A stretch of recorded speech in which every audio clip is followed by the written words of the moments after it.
বন্ধু এখন আমি ফেসবুকের মধ্যে শর্ট ভিডিও দেখছি, একটার পর একটা স্ক্রল করে করে শর্ট ভিডিও দেখছি।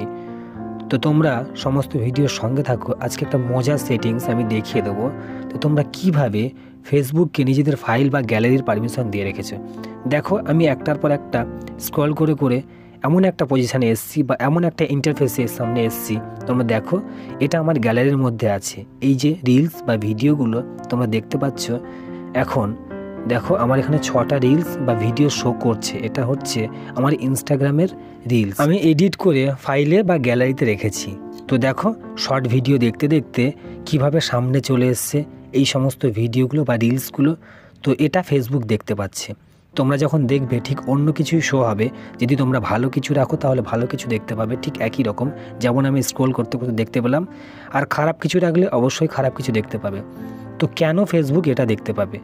আমাদের গ্যালারিতে বা ফাইলে কি আছে সেটা কেন ফেসবুক দেখবে? অবশ্যই আমরা পারমিশনটা দিয়ে রেখেছি।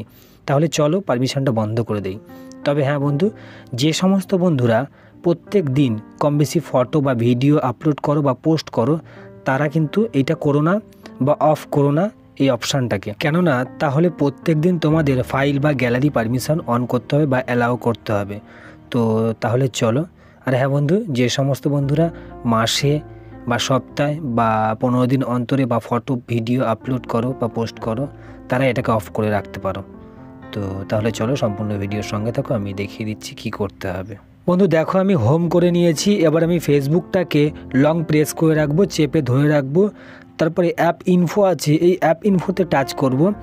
তো এই আমি অ্যাপ ইনফোতে টাচ করলাম। টাচ করার পর সেকেন্ড নম্বরে ভালো করে দেখো পারমিশনস আছে, ওই পারমিশনসে আমি টাচ করব। এই আমি পারমিশনে টাচ করলাম। এবার আমরা নিচের দিকে একটু দেখব, ওপরের দিকে তুলি, নিচের দিকে দেখো ফটোস অ্যান্ড ভিডিওস আছে। ওই ফটোস অ্যান্ড ভিডিওসে আমি টাচ করব। তো টাচ করলাম, দেখো আমার অ্যালাউ হয়ে আছে। আমি নিচেরটা সিলেক্ট করব, আমি ডোন্ট অ্যালাউ করে নেব। তো এই আমি ডোন্ট অ্যালাউ করে নিলাম। এখন আর কিচ্ছু করার দরকার নেই বন্ধু, আমরা ব্যাক করে করে বেরিয়ে যাব। তো এখন থেকে যদি শর্ট ভিডিও দেখি তো ওই ধরনের মানে গ্যালারি বা ফাইলের কোনো কিছু আমি শর্ট ভিডিও সেকশানের বা ইন্টারফেসের ওখানে দেখতে পাবো না। তো বন্ধ করে দিয়েছি আমি। তো ভিডিওর সঙ্গে থাকার জন্য অনেক অনেক ধন্যবাদ। যদি কোনো সমস্যা হয় বুঝতে, তাহলে অবশ্যই কমেন্ট করবে।